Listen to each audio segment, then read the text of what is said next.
कृष्ण ऐसे ही हैं जो अपनी समीक्षा का अवसर देते हैं।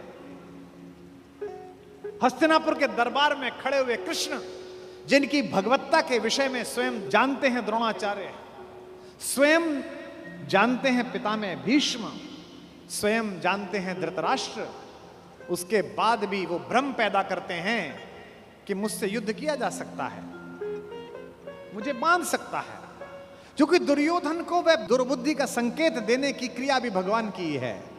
आप सब जानते हैं कि बचपन में एक बार कृष्णा अर्थात द्रौपदी अर्थात यज्ञसेनी, जो यज्ञ की अग्नि से निकली थी, जिसके शरीर में सुगंध आती थी, भारतीय स्त्रियों के इतिहास की सबसे दीपित चरित्र है द्रौपदी। इस देश को इस समय अबलाओं की आवश्यकता नहीं है। अपने केशों पर अगर कोई निर्लज्ज हाथ डाल दे तो उसकी छाती फाड़ देने का साहस पैदा करने वाली द्रौपदियों की आवश्यकता है।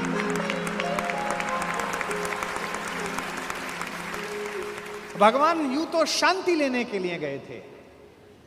जब खाना खाने लगे और पांडवों ने कहा, युधिष्ठिर ने विशेष रूप से कहा, माधव मैं युद्ध नहीं चाहता, आप जाना और कहना बस 5 गांव हमें दे दें, हम 5 भाइयों को हम काम चला लेंगे।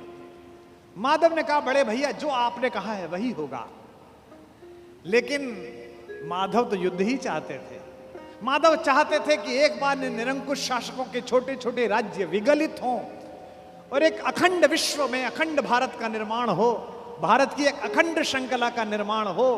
शांति ऐसे नहीं आती। शांति नहीं तब तक जब तक सुखभाग न नर का सम हो, नहीं किसी को बहुत अधिक हो, नहीं किसी को कम हो। यह कहा अर्जुन ने, लेकिन युधिष्ठिर ने नहीं मानी, बड़े भैया ने नहीं मानी।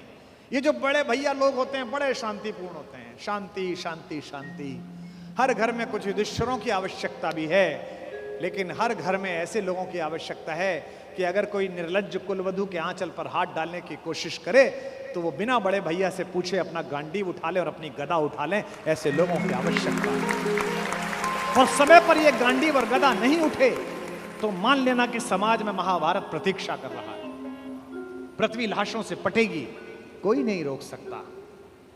शांति लेने के लिए गए। कृष्णा ने भोजन कराया, द्रौपदी ने भोजन कराया।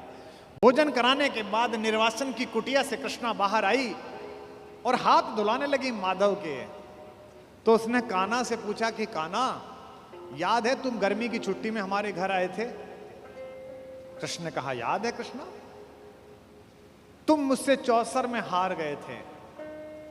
कृष्ण ने कहा, याद है कृष्णा, मैंने तुमसे कहा था कि मैं इस हार का कुछ लूंगी, जिसे कहते हैं ना O2 अंग्रेजी में, I O2।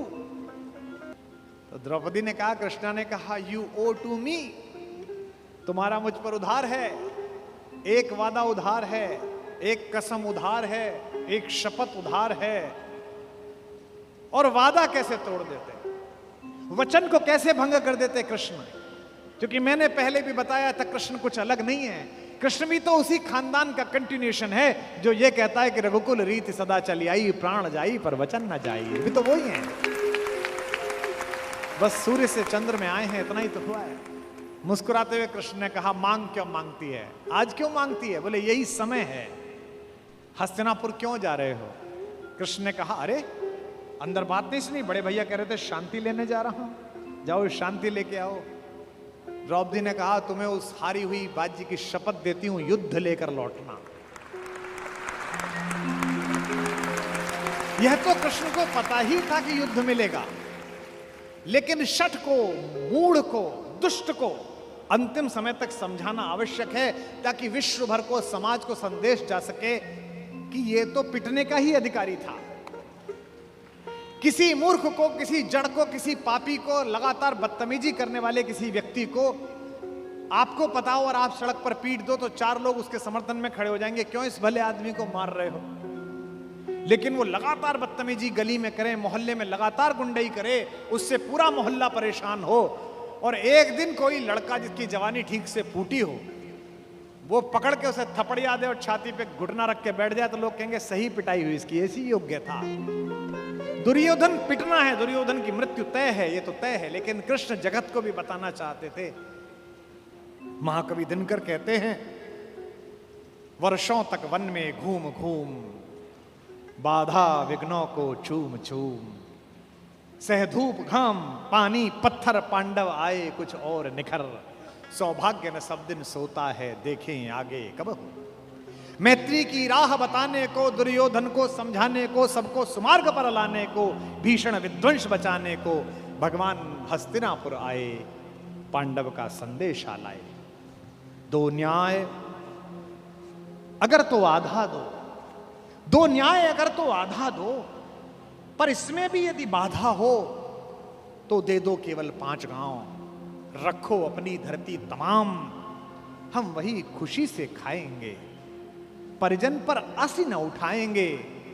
दुर्योधन वह भी दे न सका, आशीष समाज की ले न सका, उल्टे हरि को बांधने चला, जो था असाध्य साधने चला। जब नाश मनुज पर छाता है, पहले विवेक मर जाता है।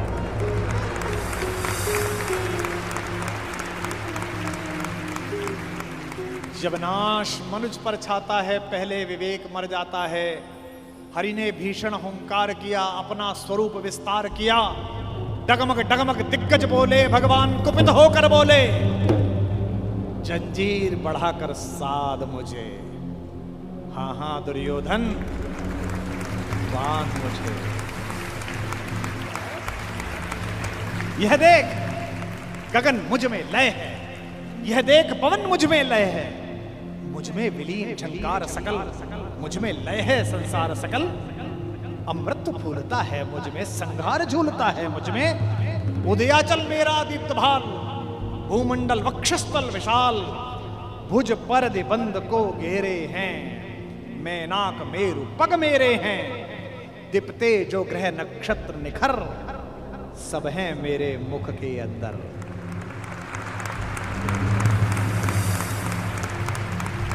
दृग हो तो दृश्य कांड देख, मुझ में सारा ब्रह्मांड, मुझ में सारा ब्रह्मांड देख।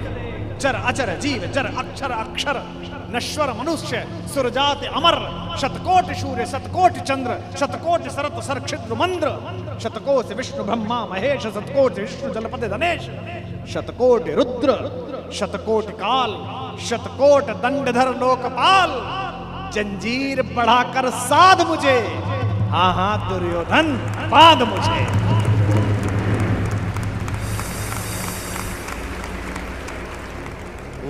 लोक अतल पाताल देख, गत और अनागत काल देख, यह देख जगत का आदि सृजन, यह देख महाभारत का रण, मृतकों से पटी हुई भू है, पहचान कहां इसमें तू है।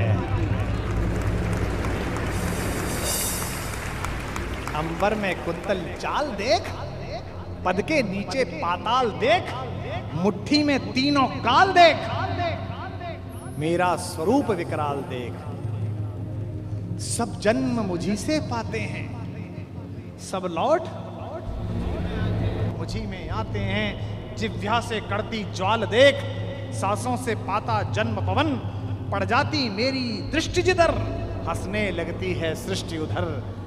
मैं जभी मूंदता हूं लोचन, छा जाता चारों ओर मरण। सवाल देखना, बांधने मुझे तो आया है, जंजीर बड़ी क्या लाया है। यदि मुझे बांधना चाहे मन, पहले तो बांध अनंत गगन। और ये 2 पंक्ति भगवान का भरत वाक्य, सूने को साध न सकता है, वह मुझे बांध कब सकता है। यह जो उद्घोष है, कहां बंधा कन्हैया, ये कौन कह रहा है इतना बड़ा दृश्य दिखाकर, जिसमें पिता में भीष्म जैसा ज्ञानी भी मूर्छित हो गया। केवल एक बचा देखने वाला, केवल एक ने देखा। किसने? विदुर ने। धृतराष्ट्र तो मन की आंखों से महसूस कर रहे होंगे, पर विदुर ने वो साक्षात दृश्य देखा जिसके घर का साग खाकर गए। ये जो कन्हैया है, जो दुर्योधन को देखने का अवसर भी नहीं देता, जो कहता है कि अगर विश्व को साध सकता है, शून्य को साध सकता है, तो मुझे बांधना। यही कन्हैया यशोदा के आंगन में, यमलार्जुन के बीच में रस्सी से बंधा हुआ एक पहर तक रोता रहता है, मैया अब खाली कर दे, अब छोड़ दे, अब नहीं चुराऊंगा। बड़ा हो तो ऐसा और छोटा हो तो ऐसा, इसी का नाम कन्हैया है।